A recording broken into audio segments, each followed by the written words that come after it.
Sortir dans la rue en travesti. Les erreurs à ne surtout pas commettre. Je vous donne les trucs et astuces dans cette vidéo. Coucou, moi c'est Lise Glitter, travesti depuis de nombreuses années. Je vais vous dire comment moi j'ai fait pour avoir confiance en moi et sortir de jour comme de nuit en travesti. Déjà d'une, si vous commencez à vous travestir, la première chose, ne commettez pas les erreurs que moi j'ai pu commettre en commençant. Déjà d'une, on part du maquillage, on va parler du maquillage et de la tenue vestimentaire. De jour comme de nuit, ce ne seront pas les mêmes. Vous pouvez pas avoir un maquillage de jour comme de nuit. Donc la nuit, vous sortez en boîte, évitez, si vous sortez de jour, de mettre les paillettes.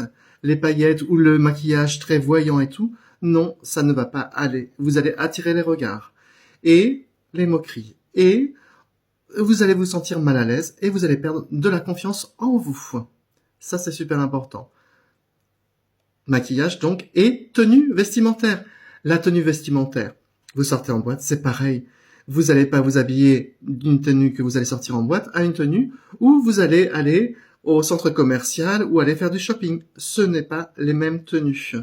Donc, pour avoir confiance en vous, choisissez les bonnes tenues. D'accord ? Ensuite, il y a beaucoup de choses qui vont se passer quand vous allez sortir. Des gens vont vous regarder, vont se moquer. Et ça, il y a plusieurs catégories.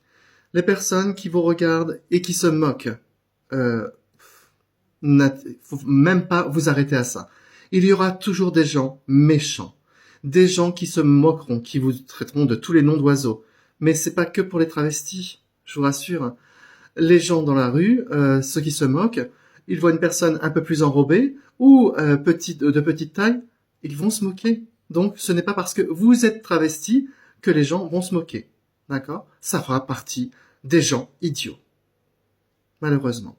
Il y a aussi les personnes qui vont changer de trottoir parce que ça les dérange. Religion ou pas, ou autre motif, mais vous dérangez. Donc c'est pareil. C'est pas grave du tout, laissez-les. Et il ne faut surtout pas vous arrêter à ça et vous sentir mal, parce que sinon vous n'allez pas vivre votre féminité. D'accord ? Il y a aussi les personnes qui vont vous regarder, mais avec insistance. Attention, ça dépend de votre notoriété. Moi-même aujourd'hui, si je sors sur les réseaux sociaux, pour la plupart, je suis connu. Donc, dans la ville où je vis ou dans le pays, c'est pareil. Certaines personnes me reconnaissent.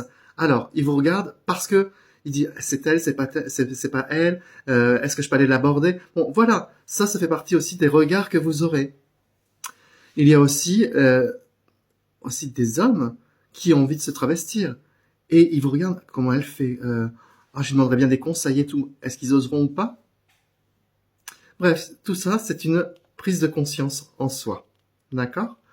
Moi, des anecdotes de moquerie, j'en ai eu. Mais j'en ai eu. Et le pire, je crois que c'est l'effet de groupe. C'était une petite anecdote, je sortais en discothèque et tout. Et il y avait un groupe de mecs, des Français. Et oui.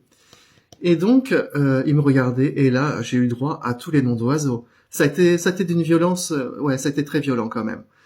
Une violence verbale, hein. J'ai essayé de pas relever, mais quelque part, ça m'a mis mal à l'aise. Et limite, j'avais honte d'être dans ce lieu. Je me suis dit, j'ai pas ma place. Je me suis posé 1001 questions. Non, c'était pas moi qui n'étais pas à ma place. C'est que les gens sont méchants. Le pire dans l'histoire, dans cette anecdote, un des mecs qui était dans ce groupe, où il s'est moqué avec eux, à un moment donné, en fin de soirée, je l'ai recroisé. Et là, le mec, il vient me parler comme si de rien n'était, comme si je l'avais pas vu dans le groupe, Et en me faisant des compliments, en me disant si je voulais aller boire un verre avec lui et tout. Donc, voilà. Il y a des choses comme ça où les gens peuvent être idiots. Ouais, en fin de compte, c'est de l'idiotie.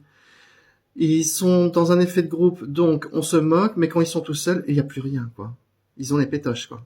Ou ils sont attirés. Donc, il y aura tout. Qu'est-ce que je m'étais noté aussi ? Oui.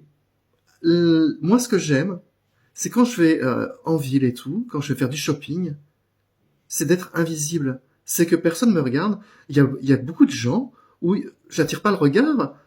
C'est comme si j'étais une personne lambda et on me laisse faire, on me laisse vivre. Il n'y a même pas un regard déplacé, rien. Et ça, être invisible, bah, on peut se dire que quelque part on a réussi notre transformation en travesti parce qu'on n'attire pas le regard. Ça, c'est une bonne chose. Donc, si je fais le bilan des choses, pour avoir confiance en vous et bien vous sentir dans votre rôle de travesti, c'est de bien vous maquiller, de faire la différence entre le jour et la nuit, les tenues vestimentaires, avoir un comportement normal. N'en faites pas trop, ça sert à rien. Laissez juste parler votre part de féminité et ça ira tout seul. À part ça, c'est tout. Les autres, les gens qui se moquent et tout, abandonnez tout de suite. Ne répondez jamais. J'ai eu le malheur de le faire il y a quelques années où j'avais pas la langue dans ma poche, j'avais tendance à répondre un peu trop. Je suis passé à la limite de doigts de l'hôpital. Donc, juste pour vous dire, ne relevez rien. Vous continuez votre chemin et laissez tomber. Ne répondez pas. Ça, c'est une bonne chose. Et puis, profitez de votre part de féminité et tout ira bien. Voilà. Petite vidéo toute simple, juste pour vous dire quelques erreurs à ne pas commettre quand vous êtes travesti. Et pour moi, eh bien, je vous fais des gros bisous et je vous dis à bientôt.